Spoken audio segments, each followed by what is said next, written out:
For the last 10 years, give or take, Bentonville, Arkansas has steadily become known to many riders as the world's capital of mountain biking.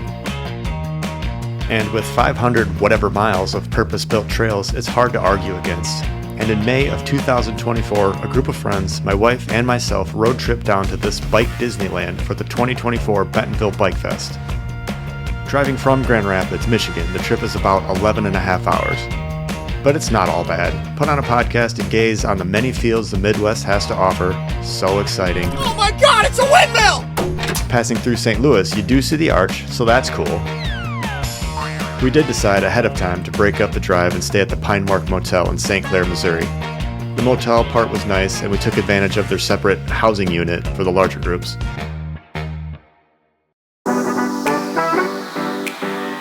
With most of the group together at this point, we continued south, passing the Uranus Fudge Factory and then visiting buc-ees in Springfield, Missouri. It's buc-ees! This is nuts. Once we made it to Bentonville, we checked in with our friends at the Airbnb for the weekend.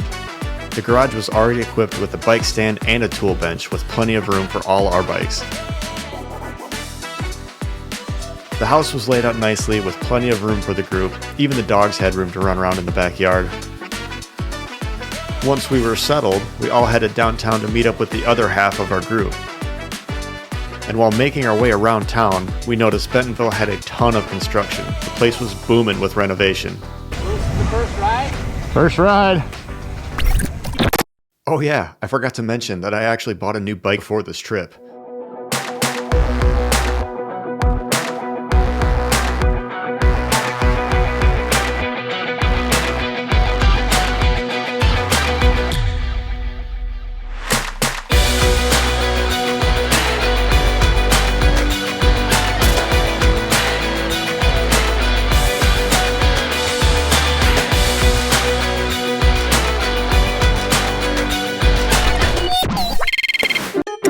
Sorry, I digress. Anyway, back to Bentonville. First ride was at the Slaughter Pin Trail System on All American. All American is a nice warm-up and a good introduction to the trail system. A lot of sections were armored, which was a nice touch. I guess it makes sense being that its hub is right downtown. The trail gets ridden a lot.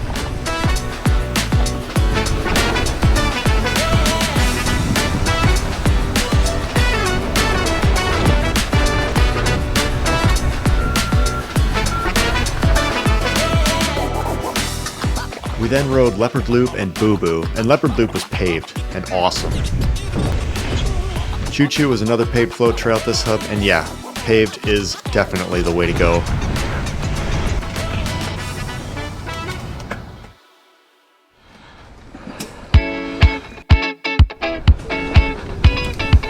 Boo Boo was a nice mix of rock armor and flow, short and sweet. In addition, the trail's intermediate jumps were helpful to get used to the new bike.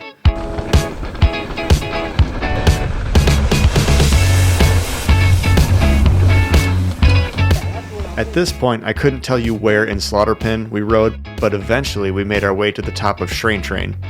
Some of the group was racing the Enduro on Sunday, and while sessioning the trail, we crossed paths with some of the Bike Fest crew members. Roll to the bottom. Y'all ain't even toting stuff. Like most trails in this area, Schrain Train was good, bits of both flow and tech, and wood.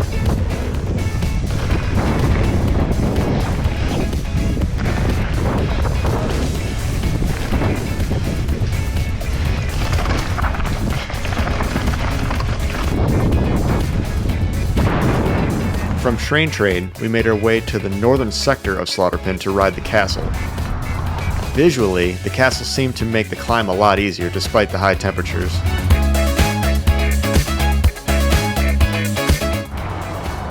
The trail hub had, I think, 7 options, and some of our group split up to ride different trails during our time there.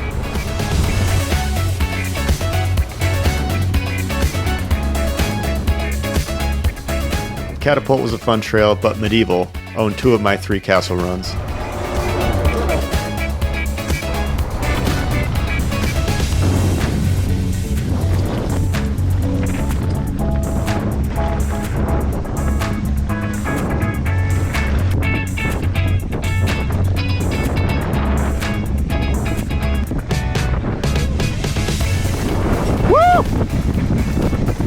After the castle, we made our way back into the slaughter pin trail system for some more fun.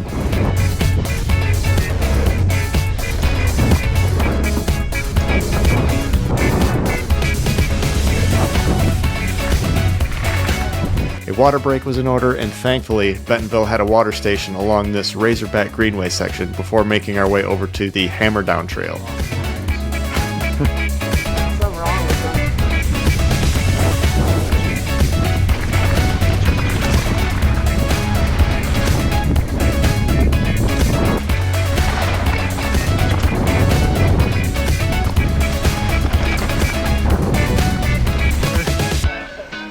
At this point, I think we jumped back on Razorback Greenway and made our way over to the Masterpiece and crossed paths with Maddie. The Masterpiece was impressive, a completely permanent piece of artwork you can ride bikes on. It's wild. After a chill ride back on the Greenway, we grabbed some food before heading to Kohler Mountain Bike Preserve. We first went over to Thunderdome to get a look at things. They had a dual slalom race going on with different bikes. The place was packed. Hi, Corbin. Didn't look like we'd be able to ride Thunderdome, so we went back to the Kohler area and up the mountain. The trail hub at the top is unique, to say the least. The structure here offered a roll into, I think, 3 different trails. However, we rode Fireline first.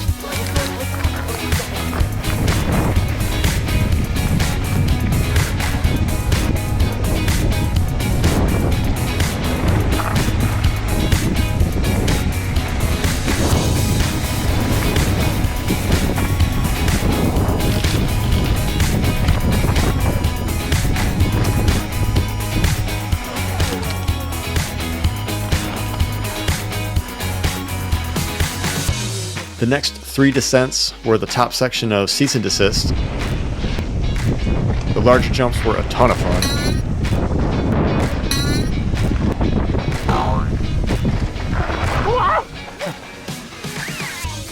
Hi, sweetie.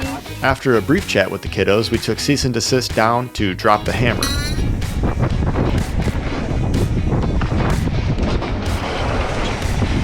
That's the drop distance, just so you know. The drop is a popular feature around Bentonville, and after a quick look, it's go time.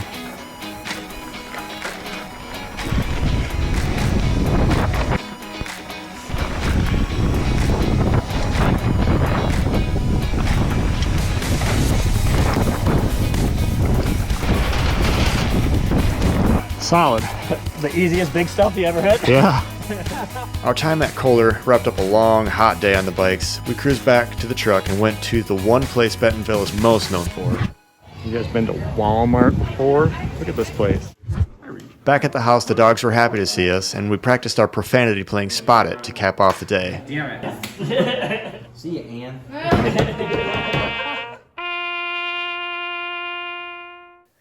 On day 2, we started off at the Huntley Gravity Zone.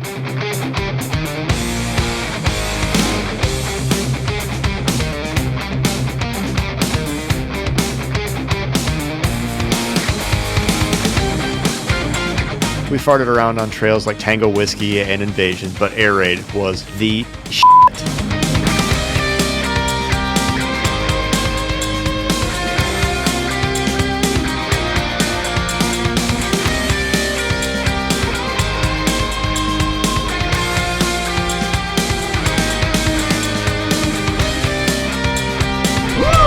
Going down the duck!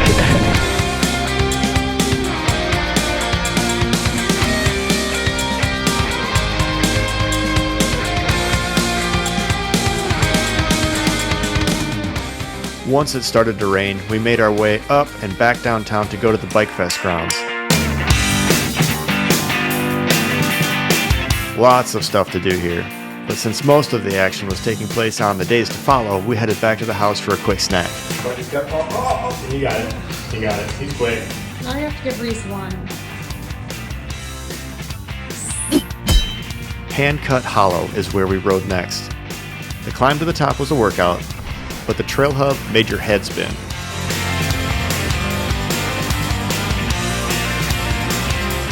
With all the options, we decided on My Hero Zero to start things off.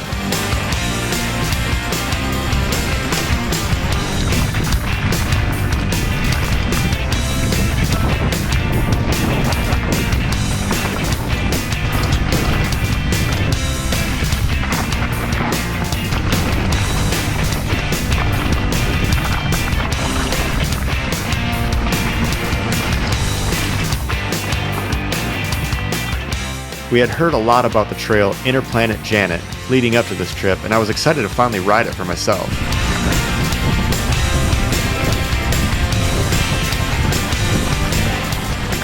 We had a lot of us riding this area, so I wanted to try and get at least some of our group a follow on the GoPro. You're in the edit. Congratulations. But yeah, we basically put Interplanet Janet on repeat. The trail was just too fun. Here we go. Drop it in.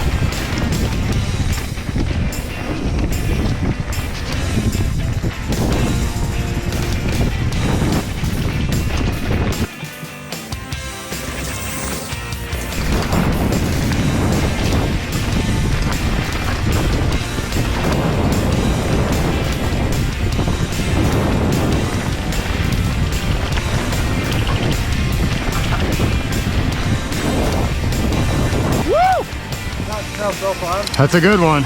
Once at the bottom, we took a moment to appreciate the sculptures. We showed our respect by climbing all over it for a photo op. This is actually some pretty cool artwork just to be sitting out in the woods at a trail. We then made our way back home to feed the dogs before heading to the rail yard.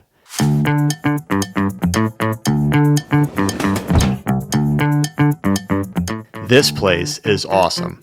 Fast asphalt flow, jumps everywhere, and it offers progressive lines that allow riders to work their way over to the more difficult lines. We went right to the progressive jumps. We rode the first line, got comfortable, rode back to the top, sent the second, rode back. FYI, this kid ripped. Jeez, that was cool. Anyway, once we got familiar with our DJs again, I think we made Foster guinea pig the big line before the rest of us rode it. And Foster is off. Here we go. Third line at the rail yard.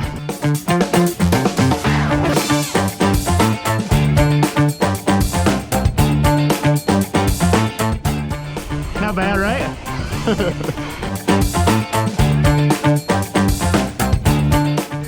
This dude.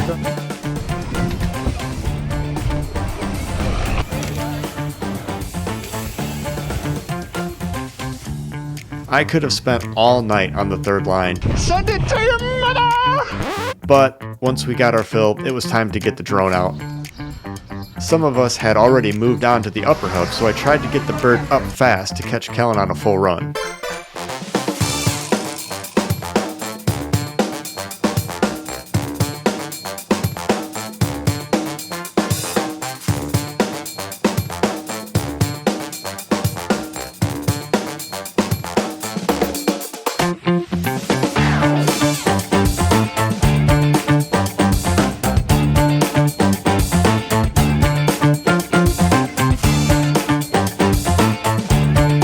Once I got back on the bike, I wanted to go over there to ride some things for myself.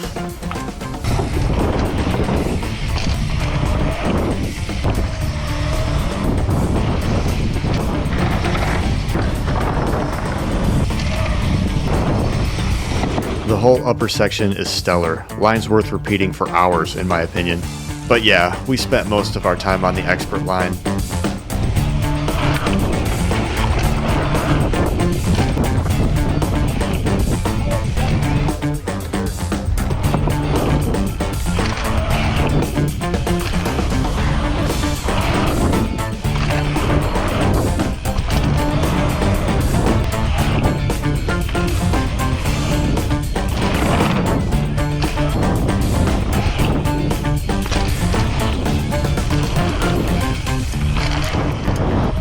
By the time the lights came on, the leg cramps were setting in. Look at that smile. But we basically stopped riding the park right as some rain started, but that only meant we got to see some killer lightning on the way to dinner, Yes.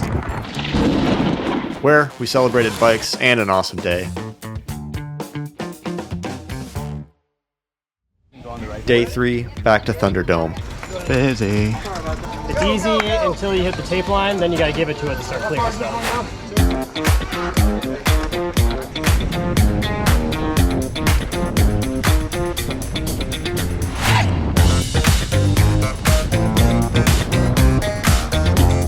A little anticlimactic after the rail yard especially, but fun nonetheless, after which it was back to Kohler for more flow. primarily more fireline. Oh no? At some point, Brian and I needed to swap our bikes for the DJs and get over to Bike Fest to practice for the straight rhythm race. We rode hard way to the cafe to make our way back to the Greenway Trail.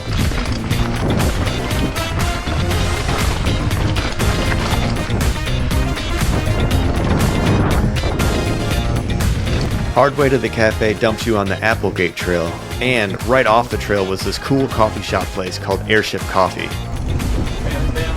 The festival was in full swing and cars were parked and lined up on the street for what felt like a mile. Once we got on the site, we made our way through the crowd and over to the straight rhythm. The roll-in was fast and the course was a cool experience. The rain from the night before made a couple areas soft, and for some reason I couldn't dial in the left lane, but practice was still fun, and things felt familiar on the DJ after the rail yard just last night. Yeah, no. While waiting in line, I did get to cross paths with a local pro, which was pretty cool. Hey, you're Annika, right? Yeah, hi. Your YouTube videos are super helpful for around here. Thank you. Let me I just give you that. appreciate it. Yeah. Annika's videos really were helpful, but her presence was a little intimidating as an opponent, even for practice. I think I let it get to me before I almost wiped out in the turn. Whoa. Yeah, remember how I couldn't dial in the left side? After wanting to hide in the bushes with embarrassment, we went up and got our timing chips, attended the riders meeting, and then went up for our first timed run. When you're standing in line, you never know if you're going to match up with the person in front or behind you until you get closer to the top. And I wasn't sure who this guy was, but he looked fast. See ya. Gone. Turns out when you Google Tommy Zula, you'll find that he was the first ever UCI pump track world champ. The crew running the event ended up having a ton of problems with their timing system, and at some point I ditched the race for other things.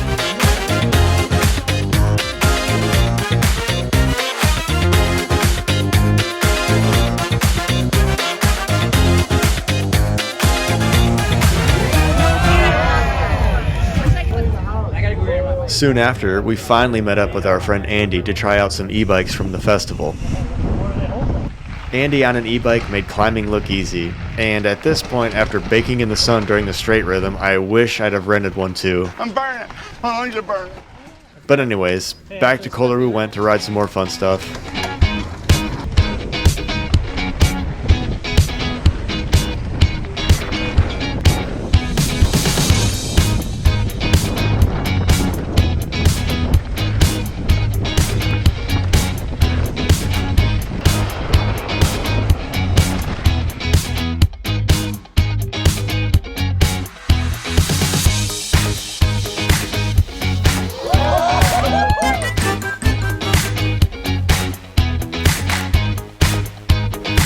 We regrouped at the top to ride the trail a few more times together and get some more video.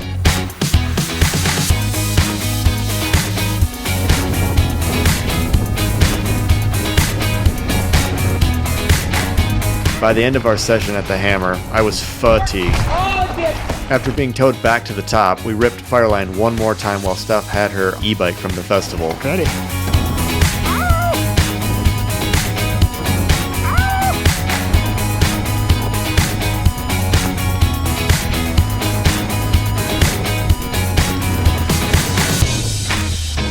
Overheated, sweaty, and in need of a cooling off, our next stop was to the McKissick Creek swimming hole at the north edge of Bentonville, and the water felt awesome.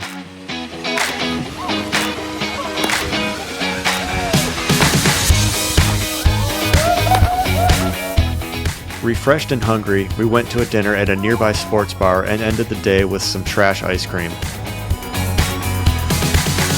Our third night is when things got weird. Our group woke up to emergency alerts, wind, and rain. Tornadoes were in the area. Trees were falling. Water was rushing. And the lightning and chaotic weather had the skies looking very ominous. Thankfully, we made it through the night with no damage to the house or the cars. The scene in front of our house that morning suggested we were pretty lucky. I got the drone out to see how bad the damage was in other areas around the house. Not long after we got up and around that morning, as kind of a nail in the coffin, we found out Bike Fest was canceled. One of us even the night before mentioned how all those tents were going to be a mess. All those tents at the expo. They're going to be gone. And he wasn't wrong. The damage was all over Bentonville. The expo was trashed, cars were smashed, trails were closed. It was a huge bummer. And since Bike Fest was canceled, we left the house a day early to visit our friend Andy at his house in Bella Vista, with the intention of crashing at his place or getting a hotel on the way home. Since the day after all them naders was nice and all the major trails were presumed closed, one of us had the idea to check out Tanyard Falls in Bella Vista. The water was moving fast, and the longer we walked, the louder the sound of water was. Dude. The falls were raging. I guess all the water from the storm the night before had to go somewhere. Normally, these falls are much calmer and picturesque. Well, not today! We left the falls and went back to Andy's house to ride his lunchtime loop. And as soon as we geared up, the weather started looking like rain again. Yeah, better go. This is the fun, flowy part. I couldn't tell you where in Bella Vista we rode, but the trail was connected to or near the Back 40 trail system. The trail had some cool rock features. It had some fast sections. It also had a lot of water. A lot of water. Yes, mud and eyes. After taking some mud to the eye, and Courtney taking a slip and dip, we made it back to Andy's before the heavy stuff came down. It even started hailing. But between the storm and also Andy's daughter Addie, we had a lot to keep us entertained while we took turns getting cleaned up from the ride. All in all, despite the storms, the day ended up being pretty memorable. Once the rain stopped, Andy fired up the grill for some dinner and ended the day with a sick photo sesh.